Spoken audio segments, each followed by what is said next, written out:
Karon nga adlaw mga lods, mao na ni ang adlaw sa pagpili og itlog. Kay naabtan mi gabi og itlog, wala na mo mapili gayo sa buntag, akong gipilian. So mao na ni ang kamadan nila gabi sa ilahang pag-deliver.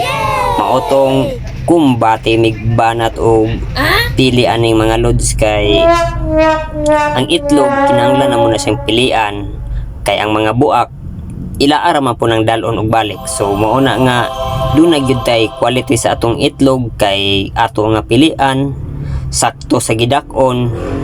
Mao nga dili gyud ta magmahay aning mga itlog mga lods, kay dili ni quality ni nga itlog nga ato ang gidisplay sa ato ang tindahan.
Nadya na mag-arrange ang itlog.